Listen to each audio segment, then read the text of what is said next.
So, good afternoon, student. Today we study about budgeting of food, which will I explain it earlier. Tomorrow I'll explain it already. So यहाँ पे expenditure of food और importance के बारे में उसका मतलब food पे कितना हमारा खर्चा होता है for buy some nutritive values such as हमारा खाना पीना और सारी चीज़ें। तो इस तरीके से मैंने आपको बताया था इसमें। So we have come to the expenditure of food is an important and often large part of the family budget and is influenced by the family size, number and children, their age group, activity and throughout the absolute amount of money spent on food increase with increase in families' total income. The proportion of expenditure of food decrease on food decrease. देखो in short अगर मैं आप लोगों को explain करूँ तो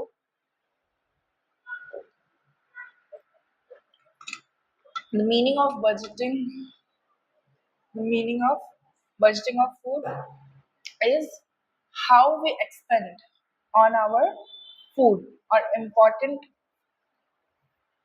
हम अपने फैमिली नंबर ऑफ फैमिली और फैमिली के साइज को देख के क्या करते हैं हमारे फूड को एक्सपेंड करते हैं मतलब उस फूड पर एक्सपेंड करते हैं राइट। जैसे कि हमारा न्यूक्लियर फैमिली है तो हमारा जो घर का राशन है जो हमारा एक्सपेंडिचर है वो कितने में आ जाएगा 3,000 मैक्स है 25 to 3,000 मैक्स ओके। पर यहाँ पे अगर हमारा जो फैमिली है वो बड़ी फैमिली है तो यहाँ पे क्या होगा हमारा बजटिंग ऑफ फूड में वही एक्सपेंडिचर ज्यादा होगा right. So here for example source of protein pulses compared to animal food relatively cheaper पड़ते हैं ठीक है। अब जैसे कि एनिमल जो होगा ठीक है वो क्या होता है रिलेटिवली हमारे लिए चीपर पड़ेंगे राइट। जो एनिमल है कंपैरेटिवली इसके पल्सेस और लेग्यूम्स है ना वो एनिमल सोर्स से चीपर पड़ेंगे है ना इसका प्रोटीन अमाउंट हमको उसमें से मिल जाएगा। तो लोग क्या करेंगे जो नहीं खाते वो इन सब में जंप करेंगे राइट है ना। और poultry keeping eggs chicken produce use by family meals हम लोग अलग अलग हमारे इसमें न्यूट्रिटिव वैल्यू ऐड करते हैं लाइक चिकन सोयाबीन्स एंड जो अब हमारे पीज होते हैं ये सब हम इनको भी अलग करके रखते हैं इनको सुखाकर और ये प्रोसाइड करके फिर हम क्या करते हैं इनको प्रिपेयर करते हैं राइट। तो इस तरीके से हम चीज़ों को बनाते हैं तो ये आता है हमारा बजटिंग ऑफ फूड में।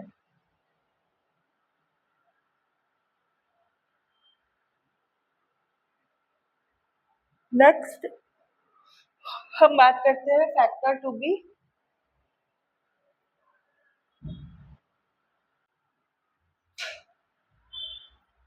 ओके। सो यहाँ पे factors to be considered while budget and planning यहाँ पे आता है numbers of family member family income location of market और अल्टरनेटिव मार्केट चॉइस।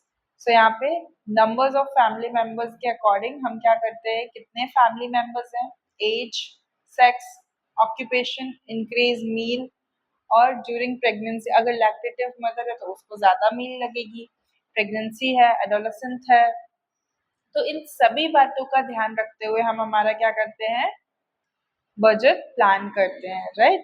तो हम यहाँ पे क्या कर रहे हैं उसके फैक्टर्स देख रहे हैं फैक्टर्स क्या होते हैं क्या हमारे कौन कौन से फैक्टर्स हैं according to the budget planning and all. तो क्या क्या चीजें इस पे लागू होगी क्या क्या चीजें नहीं होगी इस तरीके से। फिर हम बात करते हैं फैमिली इनकम के बारे में। The proportion of money spent on the food depend upon the income. कितना प्रपोर्शन मनी का स्पेंड हुआ है, ठीक है, फैमिली इनकम जो है हम कितना स्पेंड करते हैं फूड पे, और budget increase income is more.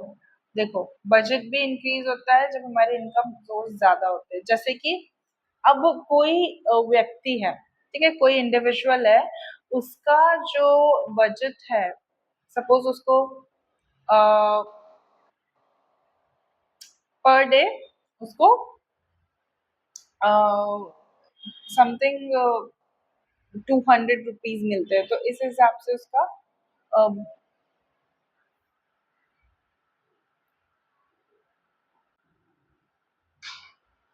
सो उस हिसाब से उसका बजट बनेगा। फॉर एग्जाम्पल उसके अगर जैसे पर मंथ वो 5000 रुपीज उसकी इनकम है, तो वो कितना स्पेंड करेगा, उसकी बजटिंग उस हिसाब से होगी, है ना, तो फिर वो 1000 रुपीज के अंदर अपना सारा राशन लाने की कोशिश करेगा, ठीक है, या इस तरीके से अपना घर चलाने की कोशिश करेगा। वहीं अगर उसकी इनकम बढ़ती है, ठीक है, तो हमारा बजट भी बढ़ेगा, ठीक है, इस तरीके से फैमिली इनकम पे भी बजट प्लानिंग डिपेंड करता है। फिर आता है द लोकेशन ऑफ मार्केट। फिर आता है द लोकेशन ऑफ मार्केट में आता है although supermarket generally provide food at low cost than small neighbourhood market, but transportation is again problem for some people. यहाँ पे क्या होता है, लोकेशन ऑफ मार्केट कितना है, कितनी दूरी पे है, ठीक है, अगर सुपरमार्केट है, ये सुपरमार्केट जनरली लो कॉस्ट में हमको चीजें देते हैं, है ना, पर जो हम क्या प्रेफर करेंगे कि हमारे जो नेबरहुड में जो मार्केट्स वगैरह हैं, है ना, क्योंकि उतना दूर कौन जाएगा, ट्रांसपोर्टेशन का खर्चा वगैरह ये सब सोच के दूर होने की वजह से हम क्या करते हैं, कहाँ से परचेज करते हैं, नीचे मतलब जहाँ पे हमारा जो घर है वहां पे आसपास में कोई राशन की दुकान है तो वहां से हम परचेज करते हैं, राइट। फिर आता है alternative marketing choice. Alternative marketing choice such as ration stores, shell, है ना, dopes, product at low cost to buy from wholesome market, although these products may not be graded for quality but the nutritive value these food is good। देखो ये जो है ना alternative market choice, जैसे लोग क्या करते हैं, थोक की दुकान से ही सारी चीजें खरीदते हैं, ठीक है, तो ये क्या करते हैं, इनको लो कॉस्ट में भी पड़ जाता है और होलसेल मार्केट वाले इनको वो चीजें प्रोवाइड कर देते हैं, लो कॉस्ट में ये ज्यादा खरीद पाते हैं, है ना, जैसे कि अब चावल का गोदाम है ना, तो वहां पे भी कम से कम का चावल मतलब 40 रुपए केजी अगर मिल रहा है, तो अगर 5 किलो भी वो लेता है तो उसको कितने में बैठेगा, 160 के बीच उसको पूरा बैठ जाएगा, राइट। तो इस तरीके से अगर वो चलाता है तो इसे 4 4 किलो उसको 160 में पड़ा, है ना, तो ऐसे धीरे धीरे धीरे करके वो क्या करते हैं, सारी चीजों को इकट्ठा कर लेते हैं, मतलब अगर होलसेल मार्केट में जाए तो उससे उनका भी बजट हिलता नहीं है, ठीक है, और कम प्राइस में, लोएस्ट प्राइस में और चीप प्राइस में उनको वो चीज मिल जाती है, ठीक है, तो ये डिपेंड करता है हमारी मार्केटिंग चॉइस पे भी। फिर आता है home prepared and convenient food. अब होम प्रिपेयर्ड में जैसे कमर्शियल मेथड आती है ना, तो हम उसमें पिकलिंग मेथड यूज करते हैं, सॉल्टिंग मेथड जिसको हम कहते हैं, फ्रीजिंग मेथड यूज करते हैं, राइट, और ऐसे मोस्ट ऑफ जो ऐसे क्या बोलते हैं कमर्शियल मेथड के अंदर आता है। फॉर एग्जाम्पल यहाँ पर पिकलिंग मेथड जो है, क्या होता है यहाँ पे, जो हमारे घर में जो हमारी मम्मी वगैरह और दादी वगैरह है वो क्या करती हैं, किसी भी सब्जी का अचार डालती है, राइट, पहले के लोग ऐसा इसलिए, और उसको सन रेज यूवी रेज में रेडिएशन के लिए रखती है, उसको बहुत समय तक रखती है जिससे कि वो खराब ना हो, और वो बनता रहता है, अपने आप प्रोसेस होता है वो, उसमें नमक सॉल्ट जो होता है वो ज्यादा मात्रा में होता है जिससे वो चीज खराब नहीं होती है, वो लॉन्ग टाइम तक प्रिजर्व होकर रहता है। तो ये एक होम प्रिपेयर्ड फूड एक कन्वीनियंट है, जैसे कभी कोई सब्जी नहीं रही या ये नहीं रहा तो हम उसको अल्टरनेटिव फॉर्म में यूज करते हैं, राइट।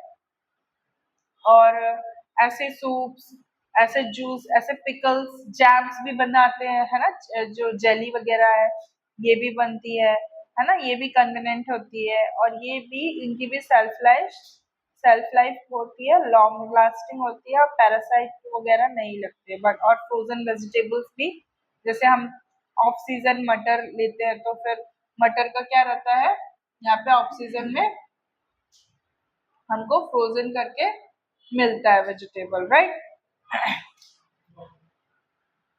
फिर आता है snack time and beverages.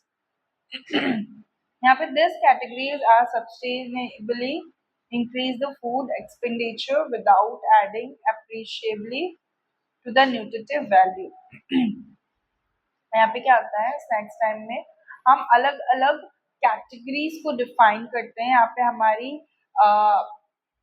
Nutritive value को जैसे कि हम चाय वगैरह पीते हैं, हमारे ब्रेवरेजेस में आ गया, राइट। चाय के बाद हमारा क्या आता है, स्नैक टाइम में हम कुछ भी ऐसा चटर पटर खा लेते हैं।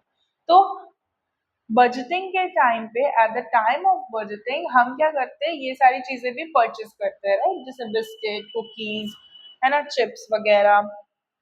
तो ये भी, तो हम ये सारी चीजों को भी लेते हैं, है ना। तो यहाँ पे ये सब चीजें भी इसके अंदर आती है।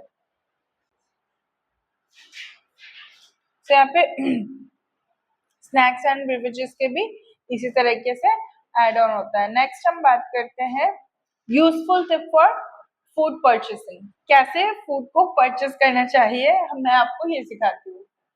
अब मैं आपको ये बताती हूँ कि देखो, इकोनॉमिकली हमारा पहले तो देखना है कि हमको कितने अंडर में हमारा जो भी घर का राशन है वो आना चाहिए, मील प्रिप होनी चाहिए।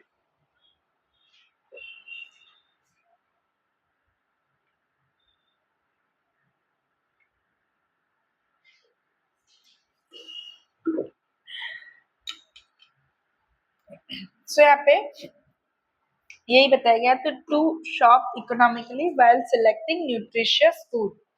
पहले क्या देखना है, हमको न्यूट्रिशियस फूड देखना है, ठीक है। ये हमारे एक बड़ा चैलेंज होता है, एक नॉलेज के लिए, विजडम के लिए बहुत ही ऐसे अवेयर होके, इम्पल्सिव होके हमें बजटिंग, इम्पल्सिव होके हमें मील प्रेप के लिए सामान नहीं लेना है। जैसे यूजफुल चीजें लेनी है, जिससे कि हम फूड आइटम, जिससे अगर हम कुछ ऐसा ले लेंगे तो हमारा फूड जो बजट है वो भी स्ट्रेच आउट होगा, है ना।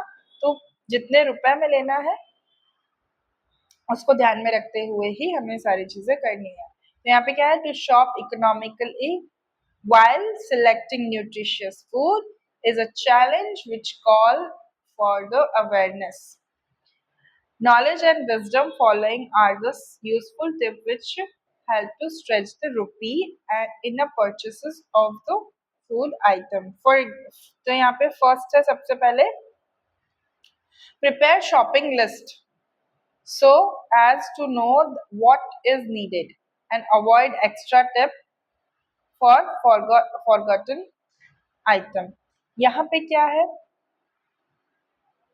हम एक लिस्ट बनाकर चलते हैं ना कि हमें क्या लेना है क्या नहीं, तो हम एक्स्ट्रा चीजों से बचते हैं, ये चीजें लेनी है, ये चीजें नहीं लेनी है, ठीक है। फिर आता है use gift coupon, refund offer, each etc, ये सब लेने से भी हमारी एक्स्ट्रा चीजों में ये बचती है। सो आगे की चीजें मैं बढ़ाती हूँ। यहाँ पे prepare shopping list so as to know what is needed and avoid to extra trip for forgotten item. Use gift coupon refund only for food item actually needed, जो कि एक्चुअली नीडेड है उन पर हम रिफंड ये सब कर सकते हैं। By quantity best suits to the need of storage space, avoid impulsive and expensive extra। Impulsive और एक्सपेंसिव चीजों पे नहीं जाना है, जो हमारी क्वांटिटी के अकॉर्डिंग जो सूट कर रहा है उसी को लेना है। फिर आता है bye perishable food only in amount that can be used before the spoil check, expiry or date, perishable packaged food. यहाँ पे क्या होगा, जो अमाउंट है वो it can be use before spoil, ये जब भी मतलब जो पहले ही हमको चेक करना है कि कुछ स्पिलेज तो नहीं हो रहा है, तो एक्सपायरी तो नहीं हुआ है, बिफोर उसको हम अमाउंट दे उससे पहले ही। फिर आता है buy seasonal food as they cheaper their peak in quality, और ये क्या होता है, सीजनल फूड लेना है जिससे वो चीप भी पड़ेगा और क्वालिटी भी उसकी रहेगी। When fruits and vegetable are fresh and plentiful, यहाँ पे फ्रूट्स और वेजिटेबल भी क्या रहते हैं उस टाइम पे हमारे ज्यादा रहते हैं। फिर आता है avoid in fancy packaging and temptative and but expensive, ऐसे चीजों को अवॉइड करना जो एक्सपेंसिव और फैंसी हो। Use unit pricing to find brand and container food cost to least unit for quality desire, यहाँ पे ऐसे कंटेनर यूज करने हैं जो फूड कॉस्ट में हो और एटलीस्ट क्वालिटी से हो, और ऐसे प्राइसिंग वाली चीजों को हमें टोटली अवॉइड करना है। Read labels carefully to know ingredients, use nutrient content, use to the date, manufacture, case and packaged food। फिर यहाँ पे आता है लेबल्स देखना है, इंग्रेडिएंट्स कौन कौन से डले वो, न्यूट्रिटिव कंटेंट, ठीक है, और मैन्युफैक्चर फूड, ये सारी चीजें देखनी है। फिर आता है avoid food to package and individual serving in extra packaging, ये सारी चीजें हमको अवॉइड करनी है, जो चीज हमको हमारे माइंड में लग रही है ये बिगर है या लोअर है, ऐसा है ना। फिर लो प्राइस ब्रांड्स भी ले सकते हैं एक्सपेंसिव वन से, जो कि हमारी जो फूड क्वालिटी है उसको भी बढ़ाएंगे। फिर आता है रेडी टू सर्व और इंस्टेंट फूड में often expensive and less nutritious, same food made it at home, तो ऐसे चीज़ों को अवॉइड करना है जो एक्सपेंसिव और जो हो, और रेडी टू इंस्टेंट फूड जो होते हैं, क्योंकि वो न्यूट्रिशियस भी नहीं होते और है ना एक्सपेंसिव भी होते हैं, तो इसलिए ऐसी चीज़ों को हमें कहाँ यूज़ करना है, घर पे ही यूज़ करना है। Avoid purchasing such food if they can be prepared conveniently at home. फिर आता है do not shop when hungry, tired in और in hurry, as you tend buy more and spend more than you needed, ठीक है, कभी भी ऐसे time पे हमें शॉप नहीं करना है। फिर आता है shop without a pressure of children asking of sweeter and snacks food, हमको क्या करना है यहाँ पे किसी भी चीज़ की जल्दबाजी नहीं करनी है, किसी भी प्रेशर में आके या बच्चे मांग रहे तो उस टाइम पे हमको ये सब नहीं लेना है, राइट। फिर आता है shop without pressure, evaluate the purchase critically to check if you were economically and to justify, यहाँ पे चीज़ें देखनी है और देखना है, वही परचेस करना है जो कि चीज़ें अच्छे से इवेलुएट करके और देख के कि इकोनॉमिकली जस्टिफाई है या नहीं है, राइट। इस तरीके से हम क्या करते हैं, बजटिंग करते हैं। तो ये वाला बजटिंग का टॉपिक था। फिर आता है importance of price list in food purchase. So यहाँ पे price lists are important tool to refer the effective and economic buying. They are designed to give the price of a various foodstuff like particularly placed on the market. Price lists provide means of comparing existing price of foodstuff. यहाँ पे क्या हो रहा है, effective economic buying हो रही है, जो कि डिजाइन किया हुआ वेरियस फूड स्टफ से, which is particularly market price के अकॉर्डिंग होता है ना। और फिर आता है ये प्राइस जो फूड स्टफ है, by comparing the price in different market that are accessibly individuals or in different stores shop in a same market, one can decided what to buy from where, so to reduce the food cost. पहला ऐसे ही decide कर लो, और है ना जो भी food stuff है उनको कंपेयर करो, जो भी तुम्हारा एक्सपेंसिव चीजों को अवॉइड करने में हेल्पफुल करता है। जो प्राइस लिस्ट होती है, हमें पता चलता है कि हम कंपेयर कर सकते हैं कि ये एक्सपेंसिव है, ये लो कॉस्ट में मिल रहा है, इस तरीके से इसमें ऑफर है, ये सारी चीजें। फिर मेकिंग अ प्राइस लिस्ट, जिसके जो कि mention in the colony name, store और पीरियड ऑफ ईयर, कितना कितना रेट बढ़ा है, ये वो जनरल बेसिस पे ये सारी चीजें करते नहीं है, लेकिन हम फूड परचेस की प्राइस लिस्ट हम बना सकते हैं, ठीक है। तो ये इस तरीके से बनता है।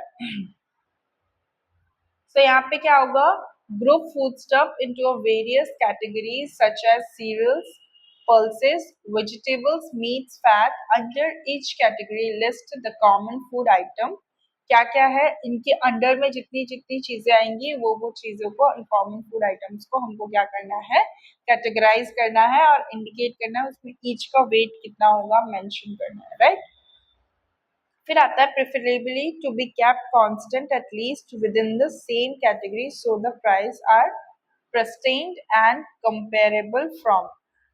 किसमें comparable करना है, indicate against each food item the price is to be given weight for brands, contain availability, different size, give unit price, that price per kg, liter or milliliter, so that comparison can be made. यहाँ पे क्या हो रहा है, indicate करना है food items को, कैसा वेट दिया है, कैसे पर केजी के अकॉर्डिंग कितना दे रहा है, ये सारी चीजें, ठीक है। तो ये किसके हम अंदर हमको रिलोकेट करना पड़ेगा, प्राइस मार्केटिंग प्राइस लिस्ट के अकॉर्डिंग, ठीक है। तो ये हम प्राइस लिस्ट में करते हैं। तो यहाँ पे हमारा बजटिंग पार्ट एंड होता है, ये टॉपिक हम खत्म करते हैं। इसी तरीके से हमारा 4th यूनिट का फर्स्ट टॉपिक एंड हो गया है। अब हम नेक्स्ट हम आगे के टॉपिक्स को कवर करेंगे, right. So that's it for today, thank you class.